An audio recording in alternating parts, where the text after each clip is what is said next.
Nessuno muore sulla terra finché vive nel cuore di chi resta. È così per il giovane Biagio Pace Orsocane, originario della Sicilia, ma studente del corso di laurea in infermieristica dell'Università Tor Vergata a Sora, che il 20 febbraio 2018 ha perso la vita in un incidente stradale proprio nella città volsca.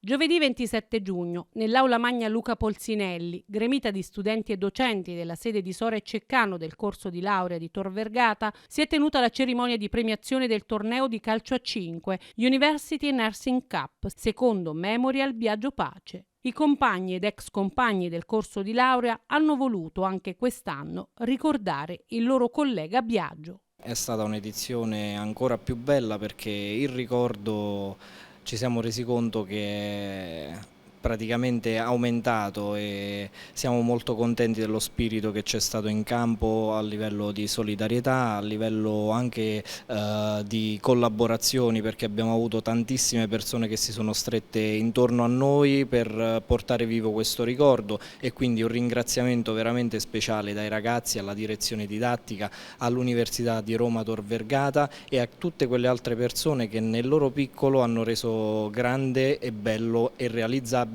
questa seconda edizione. Ogni anno è una celebrazione molto importante, chiudiamo con i giovani ed è molto importante questo momento proprio di unione tra studenti, parenti, tra coloro che hanno anche vinto un torneo, e spero, perché no, che l'anno prossimo ci sia anche il torneo femminile. Credo che per un'università come la nostra sia fondamentale conservare questo legame con il territorio e anche ricordare questo studente, simbolo di tutti gli studenti che frequentano la nostra università con passione, quindi ci tenevamo particolarmente a esserci anche in questa ricorrenza.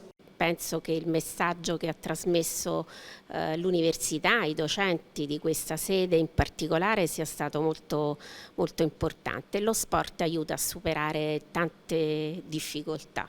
Gli alunni del corso di laurea sono stati sostenuti nell'organizzazione dell'iniziativa dal dottor Gennaro Scialò e dalla dottoressa Loreana Macale, rispettivamente presidente e vicepresidente dell'Ordine delle Professioni Infermieristiche di Frosinone. Abbiamo ritenuto noi come associazione dare un piccolo contributo per una cosa che è fatta dagli studenti, che ha una sua valenza particolare. E nello stesso tempo poi questo serve anche per diffondere nel territorio le nostre attività, che sono, al di là della raccolta sangue, anche quella di fare prevenzione per l'oncologia.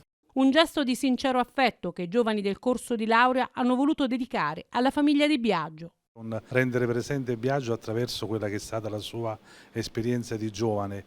Questi momenti particolari possono anche servire per veicolare quello che è il messaggio che oggi dobbiamo cercare di dare ai nostri ragazzi, quello di saper costruire un futuro mettendo delle basi solide, valide, per cercare di non rimanere poi senza valori importanti. All'iniziativa hanno partecipato anche i familiari di Biagio. Sono giunti a Sora dalla provincia di Messina il fratello Benedetto e le cugine Maria e Valentina, insieme all'amico Valerio.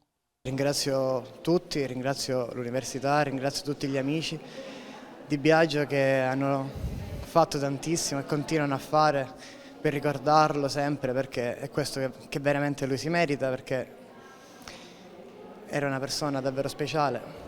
A ricevere il premio della seconda edizione del Memorial Biagio Pace Emanuele Rusciano, che ha ricevuto il riconoscimento proprio dai familiari del giovane Biagio. Per la categoria femminile, prima classificata del torneo, la squadra della AS Matiche. Per la categoria maschile, invece, primi classificati del torneo, la squadra Patatinaikos.